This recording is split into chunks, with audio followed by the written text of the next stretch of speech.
Did I mention Dr. DiPietre is also a meteorologist? Yeah, I see sun now, but I'll tell you if it gets dark. That's a good start because there are a handful of swine economists throughout the nation. We're all kind of a little bit of a fraternity. And I'm the only one who doesn't forecast, and that is by choice, because I think it's one of the ancient Chinese kind of parables or stories that says, if you must forecast, forecast often. So I may bring you a new weather forecast too here shortly. The problem that we live in today is maybe more than any time before since 1998, when we had our big watershed event in this industry, is we really live in a time of what I would call random shocks. And by the very name random, it means that they're not predictable. So in a sense, a plant closing or avian flu outbreak or ethanol production going through the roof, sometimes we get a little hint at some of those things, but a lot of stuff that really will affect us, like for instance, say an export stopping disease or something like that, nobody can put that into a model and say, yeah, that's going to happen August 15th of next year. So it makes forecasting very difficult. This age of random shocks, then, is what we have to be ready for. So staying with my golf theme, sometimes they're not very pleasant when they happen. I guess I call this the elephant in the room, and one of the most interesting lines I guess I heard a couple of weeks ago was, what would we be talking about if we weren't talking about ethanol?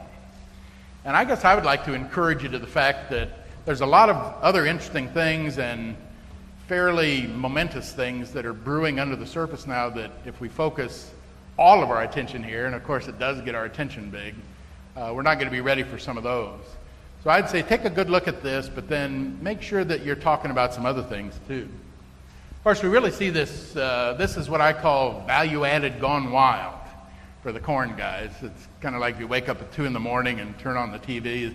They have the tapes you can buy of the girls in Acapulco or something gone wild, and they ought to make a video of some corn people planting and call it, value-added gone wild and sell that one. But you can see the result here, and people first began to, I guess, become really cognizant of this last fall when corn prices got hit, although it was rumbling around for a couple of years. And it really has a lot of the dimensions of a gold rush, which our own industry had in the 90s. And there are lots of gold rushes happening right now around the world in different places. And gold rushes tend to have very predictable paths. So I would suggest to you that this one is probably going to be like that at some point. But right now, it's just a straight up line. We've got a lot of the best forecasters, both in government and in the university and other places, doing some forecasts on this. If you look at what the market is telling us, I brought the July and December futures chart to you today just to give you an idea. And the big point that I want to make about this and why I don't forecast is back here in July, a year ago, this was the best forecast anybody had of the corn price and the people who were actually putting their money on it. And then, they panicked and sent it up to here, and then they sort of are kind of getting more information and realizing. But what you really see playing out there is people who are willing to put their money on where they thought the corn market was going, forecasting the price for this July, of course a year ago, and you can see the change and stuff that's happened there. So forecasts are important, but short-term forecast, if you're going to forecast often, right? That's how that works. We see really the same pattern following the December corn. This was a couple of days ago before I hooked up and came up here, but 383 or so. I'm sure it's moved around a little bit since then. If you're a corn watcher, this is your lovely season because, a little bit of rain there or a little bit of drought in Ohio and all that kind of stuff will keep you really busy and not give you any useful information. But it will be very entertaining. And I'm not against that because I do a lot of things that have no use, but they're very entertaining. And you can choose where you want to put your time and effort. This is a little piece that appeared in Doug Harper's thing, if you get that in the mail from Brock Associates. It's what happens when you run out of corn and you use a lot. And basically, if you look at each of these dots on here, every one of them represents a year for the past 20 years or so. And essentially, what it's trying to do is say, what happens when we get to the end of the crop year and the new crop is just about ready to come on board and use is at whatever level. So you do a ratio of use, like how many pigs are out there, how much poultry is consuming it, what the exports are, and so on. And you make a ratio of that to the ending stocks. And as you can see, I actually have a pointer here. You can see the red one here, that's 06. 07 is kind of not here yet, but here's the forecast now. And what you see in this range, really low current stocks to use, drives the price up, obviously. So as we get close to running out before the new crop starts, and we got high use, that's where we generate these kinds of adjustments that you saw as the market tries to allocate the limited supply out to all the users. So we had all these golden days here. Now we're operating up in this quadrant, and you see that's prices that make feeding corn something of a challenge. Probably you've seen this graphic. This is on the ethanol site, actually. But it's kind of interesting to see where are the hogs and where are the ethanol plants. And obviously, the strategy is to put the hogs near the corn for especially the finishing. But then that's where the corn is. So a lot of people got together and put up an ethanol plant in their backyard to use their corn, that sort of thing. So there was, Valueadded gone wild, set most of these in place. And we still have several of them on boards coming along, in part, partially in construction and some of them on the board. I think what you're going to see, though, very quickly, and it's already beginning to happen, is lenders to these things see sort of where we're at in the gold rush cycle, and they're beginning to say, hey, let's do another cash flow. What happens if it ain't? Yeah, here's some money. Go do one of those. So lenders probably, like they seem to always do, get in there a little bit ahead of the enthusiasm once we begin to run a course. And I think you're going to see some of these that are in process, which are one of the colors here. I can't even see it now. Probably the purplish ones. Some of those may not actually come online. This is hot off the presses, and I would encourage you to go take a look at this. This is a great report done by FAPRI at Iowa State University, just released May 30th. It's their updated forecast of this stuff. But they follow my maximum. They forecast often, so you want to stay close to them.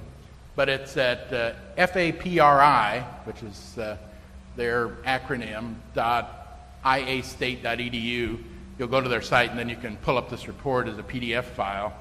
And FAPRI has these giant models. They bring graduate students at Iowa State through their shop and build a little piece of the giant national model.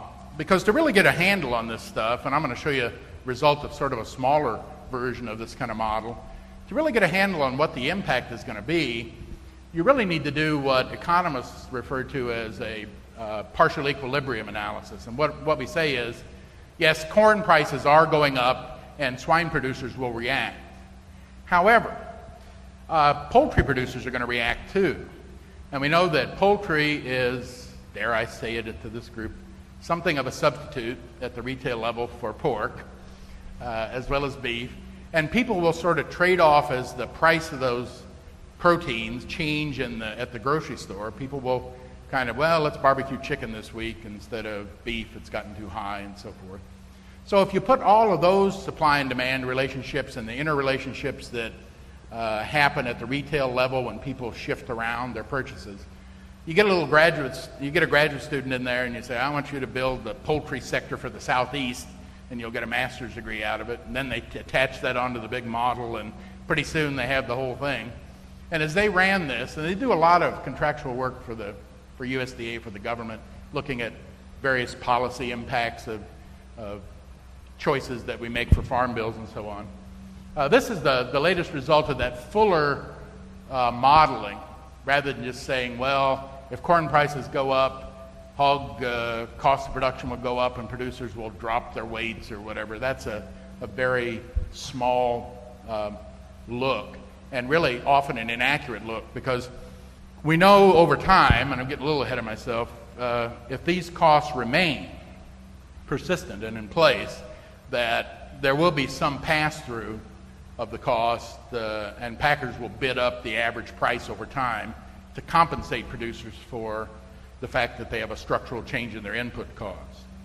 Now that takes some time, of course, and it depends on the reaction of poultry and other meats and what they're facing upstream, which all has to kind of crank through. And the usual outcome is not necessarily what may happen in this case. I mean, the usual outcome is the highest cost producers then leave the industry and maybe become just corn farmers and get rid of the hogs, although we've already rolled out a significant number of those. There are still some of those left. And you can drop weights a little bit, and we've already seen that begin to happen. And you might be surprised if you look at the average weight for hogs in the U.S. If you just drop the average weight 4 or 5 pounds, remember we're producing 100 million animals a year, kind of crank that through and make it into spare ribs. It's a lot of meat taken off the market.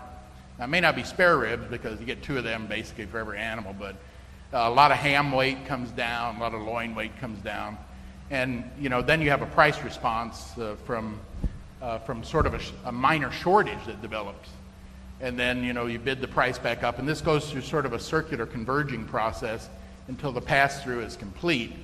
And the usual situation is you don't pass it all through, but you pass a significant amount through, but the people who are left in the business have made adjustments by lowering weights, higher cost producers are out, and you come back to an equilibrium that restores margins.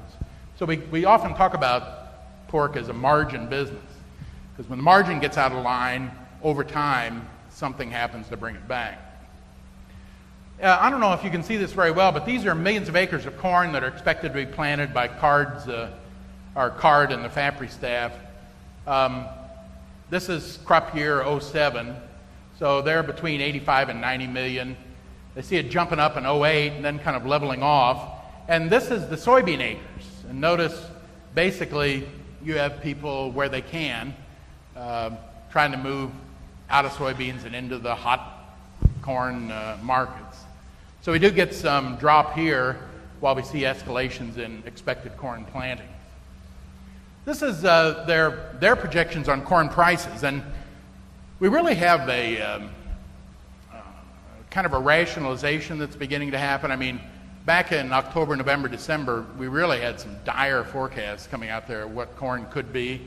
And now that people have kind of digested some of the outlook, taken a good look at where plants are, ethanol plants, what some of the problems are, the fact that we don't have storage for a huge crop that we're likely to have this year, even though apparently we have record bin business happening throughout the Midwest, especially.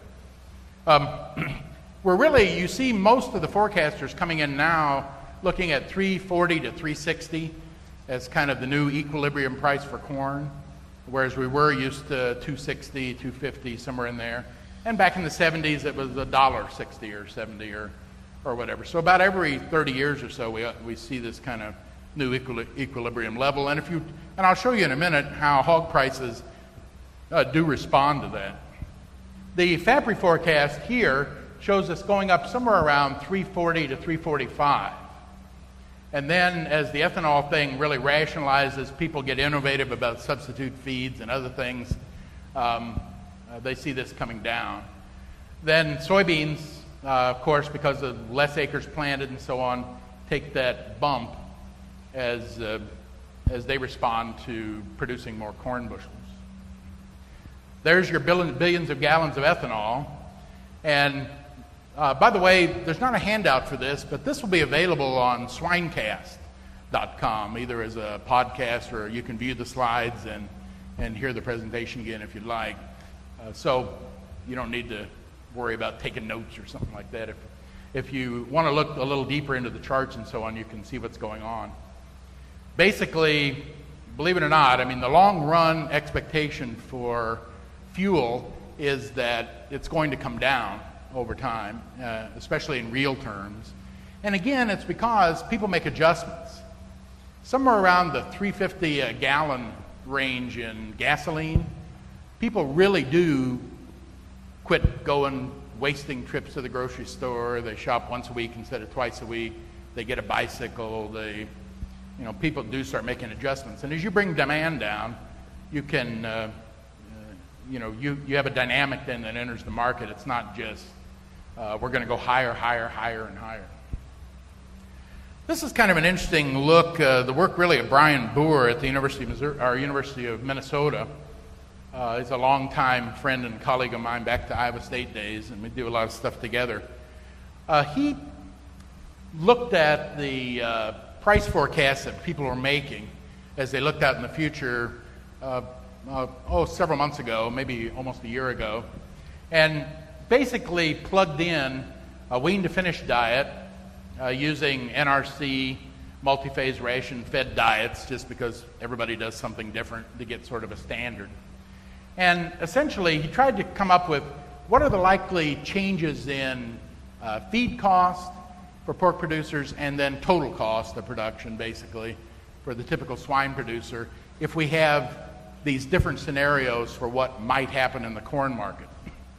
So we had some forecasters saying on the dire end that they were seeing $5.50 corn and $1.92 bean meal. The historical price, $2.15, $1.92. The minimum price that anybody was forecasting was this was all going to blow over and corn was going to get restored to around $2.50, $92. And then the most likely, he's come in, even though he's done this maybe 8 or 10 months ago, he's really come out with FAPRI's latest forecast as his most likely. He hit on that.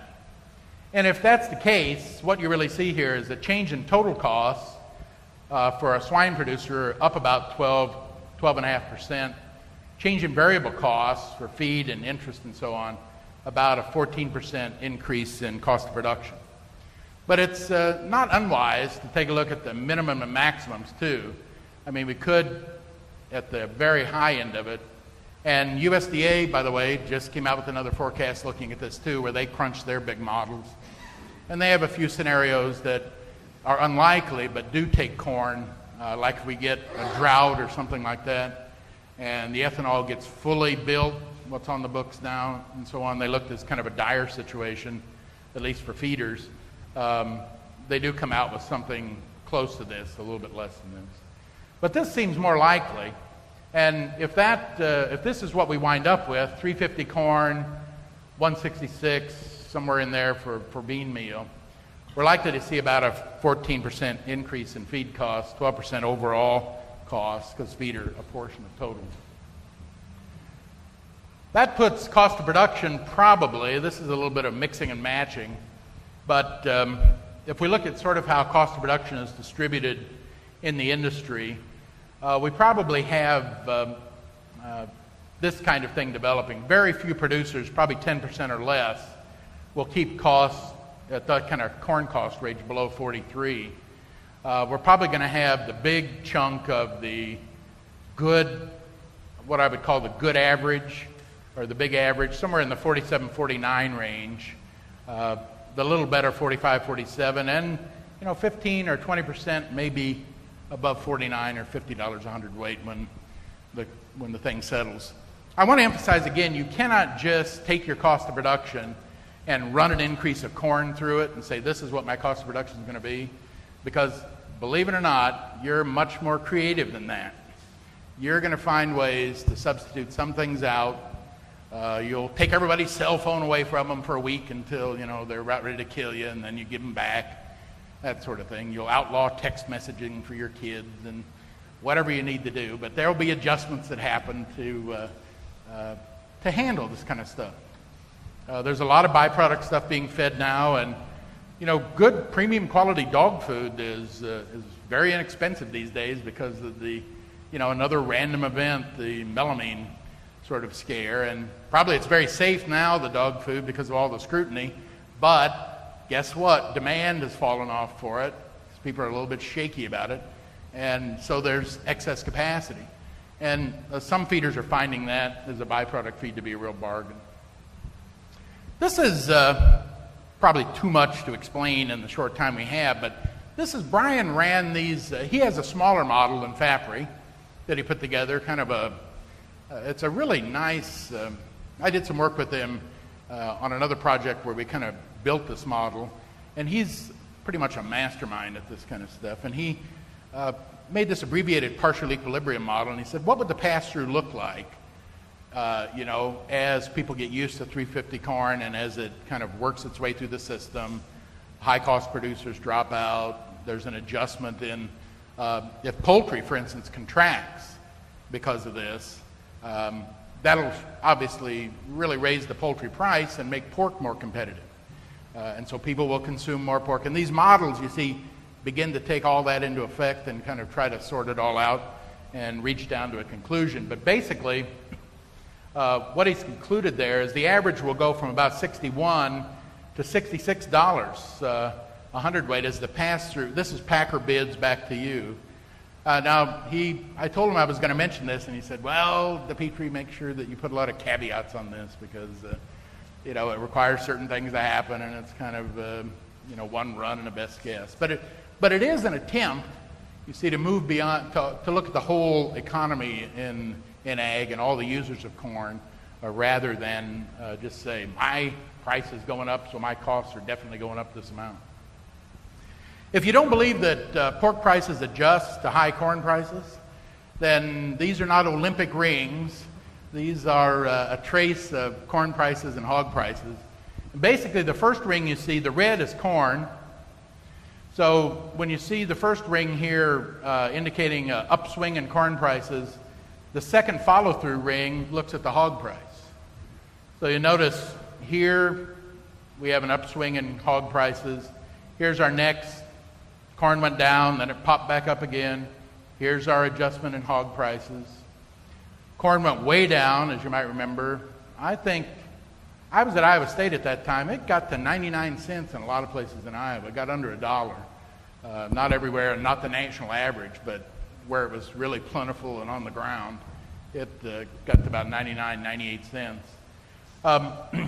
Then we had a swing back from that, swing back in the hog prices. Big run up in, that was the so-called $5 corn that nobody actually bought for $5. Well, some people I guess did, but not anybody I know. But it got there shortly. And look what happened to hog prices.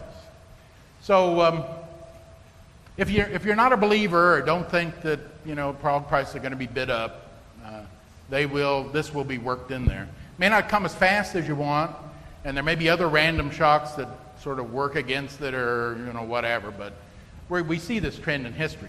Here's the big question, though. If we come out here now, corn is up again, kind of right off the chart. We've got some other structural changes that have happened. And so how will the industry now adjust to things like the low value of the dollar, which makes our exports really good. BSE and avian flu, which made a lot of foreign buyers want pork. The inability to really expand at the rate that profitability would have predicted in the past because of high building costs and hard to get permits, which have kept pork supply down and not running up like it would have done based on, say, the last 3 years' record profits. So you've got those other things now working in there. So will we see these same patterns? Are these the patterns that we saw when we had more inners and outers, or people who really responded to high corn prices by cutting their herd way back and raising then the pig price the next year? So there is a little bit of worry there, but it may not be perfectly predictable, but we are a margin business and there will be a pass-through, and it's a question of how much. Normally we would say not all of it, but there are scenarios where it could be all of it and even more, depending on how producers respond and what innovative sort of substitute feed items and things that people do when they get, and feed companies can do when they get really creative. This is sort of a simple strategy, and I'm not really going to go into corn buying strategies. This was the elephant in the room, so we're going to leave this here now and move on. But it's pretty hard to not say the historical best thing you can do is, buy when it's low, and it tends to be low right when the bins are all busting with it. And that may be something that people are looking at now. A lot of folks decided not to really store corn in larger swine operations because, number one, they needed so much of it, and number two, they were just going to kind of average out. But you see many mid-range producers and others kind of building bins, and even some of the associated feed entities trying to be able to grab corn and hold it as a physical commodity too, as part of a strategy besides just, for instance, locking it in on the market. So corn, unlike hogs, has a relative predicted seasonal pattern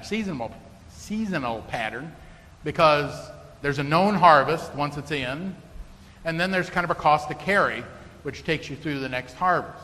But then you have, people worried about in the spring whether there's rain or not for the new crop, and as they kind of go wild and not go wild, they do influence even the crop or the price of the crop that's in the bin now. People may want to start hoarding some if the new crop looks low and that sort of stuff.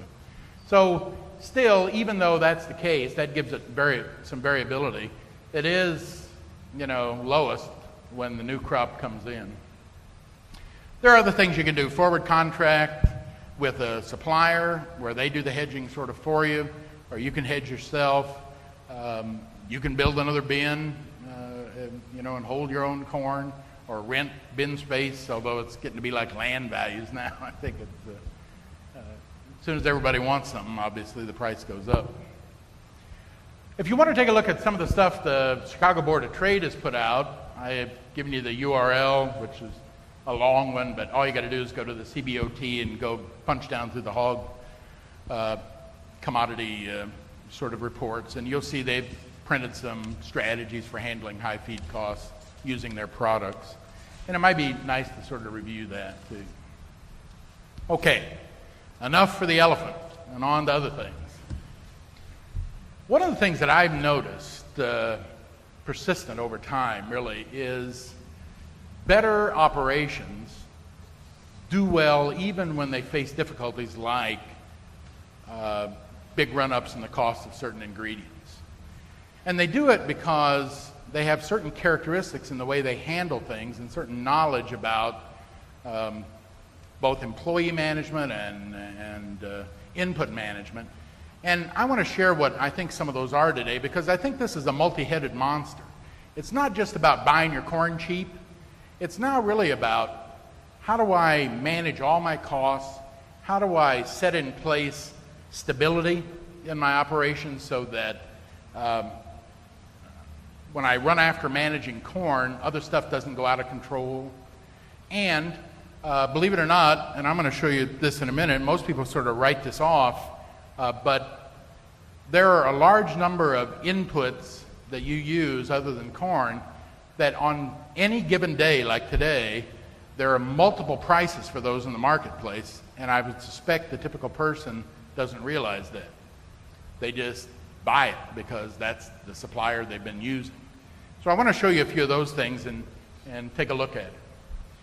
I think what we really can say is, even though we show cost of production usually as an average, so if I ask you what your cost of production is, you tell me 47 now, or 48, or 46, or 50, whatever it is, you think of it as a single number. When in fact it comes to us really changing every day, you're giving me the average. It changes seasonally as hogs do better, when it's cooler weather and so forth, and don't eat as much when it gets hot, when you have a little disease outbreak that sort of works its way through, when there's seasonal changes in certain prices of inputs. And so we actually experience cost of production as a distribution of outcomes, of which you usually think of the mean. And some of these things that I want to share with you now is how to think about this distribution as both trying to reduce the average or maintain or reduce the average, but also to move in the variance so that when things change, you don't swing as wide.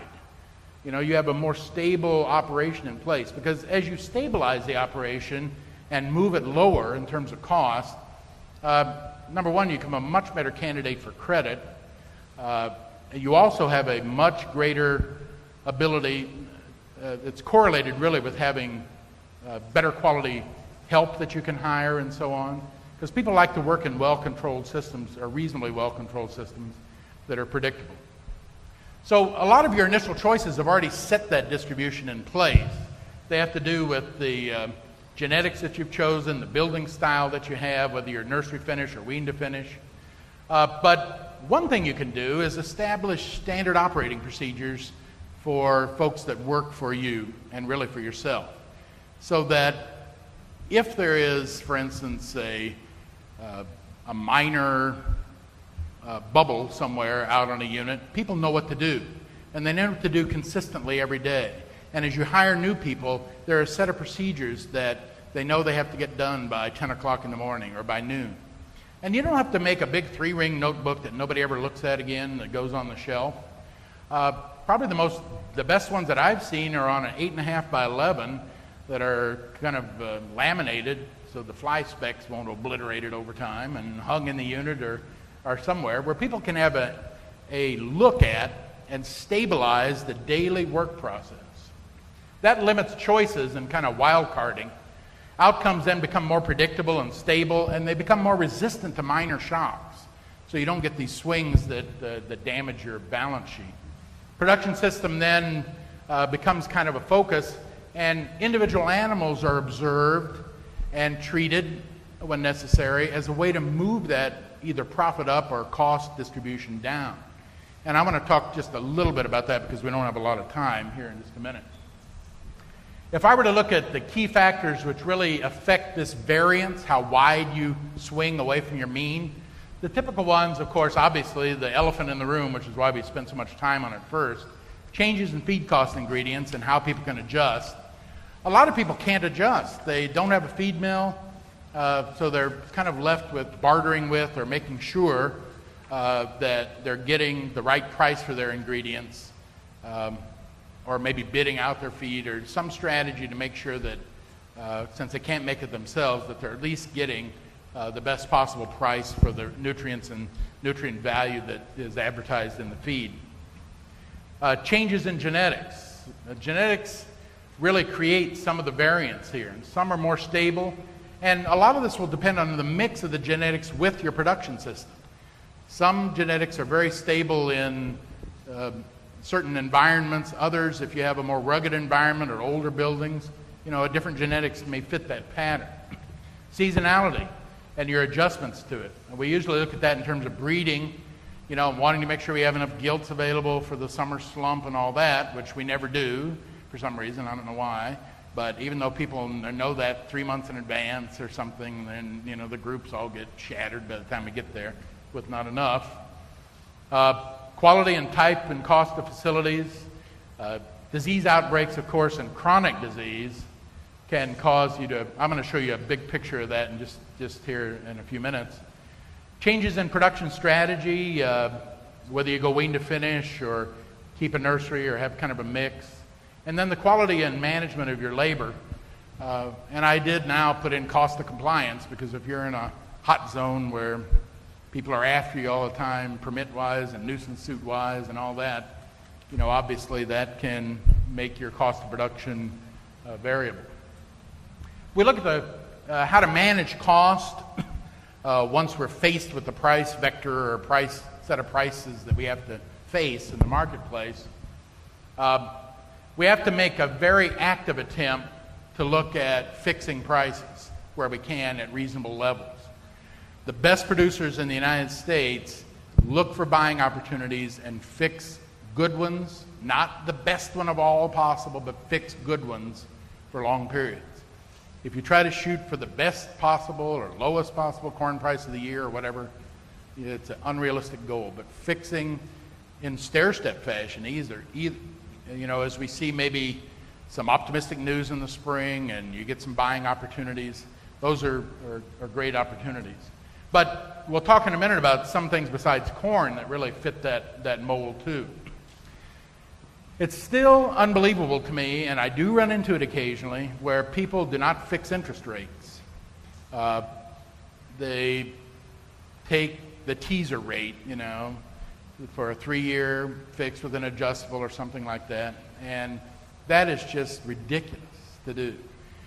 We have, not quite, but we're really close. We've gone up a little bit, but we're really close to 30 or 40-year lows in the interest situation. More than likely, it's going to go nowhere but up over time, although we may see it go down a little bit first. So today, fix for as long as you can is the better way to do it. Dave Ramsey won't like me for that, but I'll have to talk to him. Centralize and control purchase decisions where possible. I go to a lot of places where so-and-so went out and bought a whole bunch of Roundup and I could have got it over here for a lot less. Or somebody, a part broke on a implement or a piece of equipment, and so somebody without standard operating procedures or no purchase order system or whatever went to the local store and got it, where you could have got it at half the price if you'd waited a day and told somebody else. And those little things then become bigger things, and as you add them up, you really need to gain control over who has authority to buy and what procedures they're using to buy things. Actively manage and strictly account for input, distribution, and use. If you have sort of a central store of medicine, which you send to farms at various times, you need to look at that closely and make sure not only are they tracking what they have and you know where it's at and where it went, but you're looking at use rates and they're calling in a weekly inventory or use or something so that you know where your stuff went and how it's being used. Periodically audit that. It was amazing to me, a couple of years ago, I went through on a larger farm that I work at, the predicted number of semen doses that should have been used for the year, and then the actual ordering, just to sort of see what that looked like. And it was about 25% more than what I would have predicted it should have been used. And when we called the sow farms, basically, there was a whole set of adjustments that they had made over time that didn't look at what the cost of that was. For instance, this farm was buying semen, and the people they were buying it from didn't like changes in the orders. So, they would just order the same amount each week, whether they needed quite that much this week for breeding or not, and wound up just throwing away, the ones that weren't used. And when we brought them in and showed them what the amount should be and what the cost impact was, in the next quarterly period when they came back, they were at that. I mean, that's how quickly they changed. They just didn't realize the impact it had when you added it up over the whole farm. But once they're audited and kind of told and explained, not yelled at, but explained what is the impact of this and what you can do to kind of make sure that you have what you need, but not throwing stuff away all the time, they cooperated effectively and brought it right under control. So periodically looking at that and different things is very important. Search for these least cost buying opportunities, especially for commodities. Negotiate from knowledge of suppliers' cost where possible. It's kind of like, the invoices for the cars are available on the web. And then as soon as that came to be, then we had dealer holdbacks and all kinds of ways, so we know that they don't pay the invoice amount. So then you got to know something more about that, and you got to kind of chase that down. And with knowledge, when you go in, you can be much more effective. Unbundle input bundles where possible and buy only what's needed. Be sort of wary of package deals when costs are high. Make sure that you need everything that comes with the package, or try to unbundle them where you can. And monitor the infamous shrink. And this is especially the case if you have a feed mill or if you have an inventory where you store products, whether they're bore stud supplies or all the way out to medicines, vaccines, and things like that. And invest in a capacity to own inputs where they're economically feasible to do. 5 minutes. And and produce your own. That has to do with things like producing your own breeding stock internally, perhaps, or having a feed mill, or doing some of your own trucking.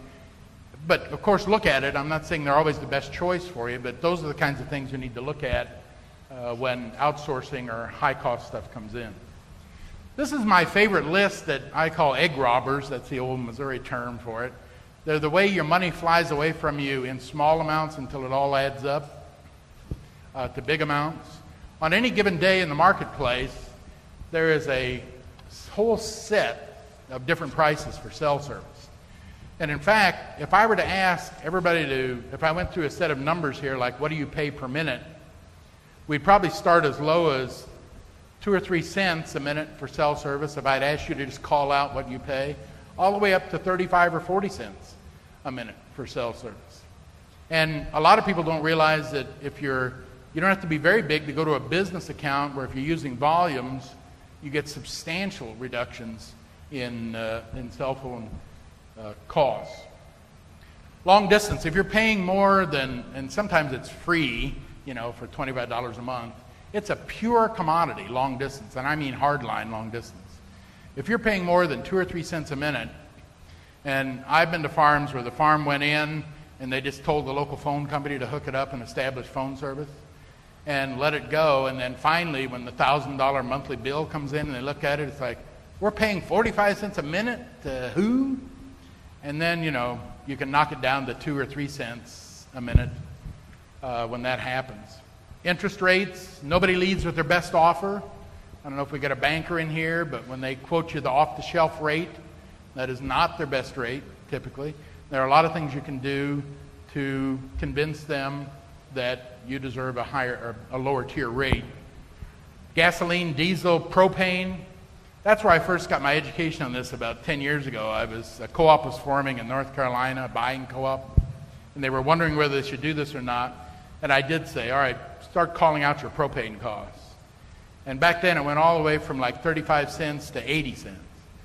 And, the guy at the 80 cents were, who are you buying it from for 35? And all of a sudden I lost control of the audience. It was all a propane portfolio sharing session went on, and people changing dealers, pretty fast over it. Electricity, believe it or not, you should always talk to your co-op or whatever about the demand use and the charges that you get for demand periods. And insurance is a huge one where costs can be saved dramatically, and that's all kinds. Life insurance, insurance on your stock, insurance on your buildings, health insurance, the whole 9 yards. All right, we're running low on time, and I want to show you something, so I'm going to get these up here first. Reorganize management structure as you grow. Don't just assume that this is how people get a little out of control. If they grow, they have people doing too much, and they're sort of reluctant to hire more until they get a little bit bigger, and they wait too long typically. Make sure your record system is not only for outsiders, like to show your banker that you've done it by some gap method, but organize it also to manage costs internally, which is a different set of books. Get the details right, and don't let people tell you that it's impossible. Managers and so on. Force them to solutions. And regularly do what I call vulnerability analysis. Get everybody around the table once a week and say, where is this farm most vulnerable this week in terms of cost? Are we moving pigs someplace where X may not be ready for them like he never is? Or are we doing this, that, and the other? Look at the vulnerabilities, the minor vulnerabilities each week, and then set in place the procedures to shore up that vulnerability. All right, you'll have to go to Swinecast to get some of the rest of these, but I want to show you this at the end. I think the big change that's coming in competitiveness is a combination of revenue enhancement, cost control that really comes from narrowing the variance of my outcome as it goes to the packer. And, you can't eliminate it all, of course, because just by the nature of the biological product we have. But basically, when pigs are born and they start going towards slaughter, they go like this in terms of their variable outcomes. And we try to manage that in different ways by cross-fostering and by sorting, and then with sort systems at the end, we try to pull it back together and sort off. But there are structural things you can do that we're just beginning to see that begin to narrow that. And I wanted to show you this. This represents the distribution of about 16,000 sequentially marketed pigs that we had individual packer data for, so I knew the exact weight of every pig, 16,000 of them in a row that were sold. And the target weight was 270 pounds. And this is in kilograms because I gave it to an international audience not too long ago. The target weight was 270 pounds, which is roughly what this is. The variance around 23 or 24 pounds. And that was the target weight to shoot for, to try to get into the sweet part of the matrix.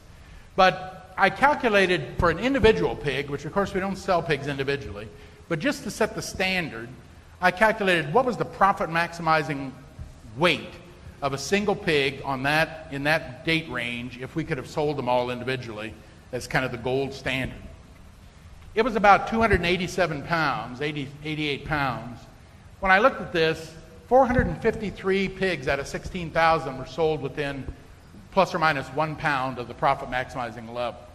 Now, we're not going to get a distribution which is no longer a distribution, a straight line at 289 pounds.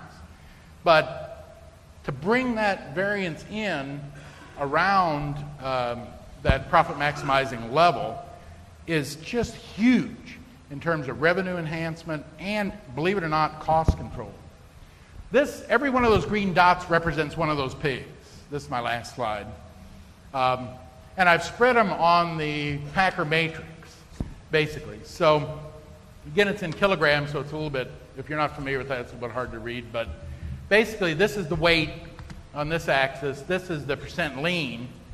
And this is the area of the matrix, which is not even profit maximizing, but it is the place where they wouldn't get a discount for being too heavy or too light, or a premium. It's just sort of the okay box. We're sort of in there. But look at what falls out of the box in just 16,000 pigs. And if you kind of looked at big areas to focus on to really manage this situation, to kind of take a broom and try to sweep the outlying green ones back toward the red dustpan, so to speak, you really have here low-weight pigs that went to market, but their lean was all right. And they're probably, if you want to look at a big class of what's going on, it could very well be chronic health issues that need to be addressed to bring these pigs back in. Here, it turns out, we had a lot of barrows from a multiplier farm, so they came in at the right weights, but they were really fat. And so we got to say, are we feeding them all the same ration as the commercial pigs, or are there enough of them that justify trying to do something there to manage those a little bit better, or to get the lean under control? And here are just clearly animals that were fine, growing fine and did well, but got out of control weight-wise, sent to market way too heavy. So that's going to whoever's marking pigs and talking about it again and so on. So it's a way, if you want to think about cost control, it ain't all corn. That's my point of view. And that's the elephant in the room, and that's what we're all focused on. But there is money on the table in a lot of other ways that I want you to get creative and go out there and find, and then email me, and we'll pass it around next year and see what we got. I got to get out of town here, so.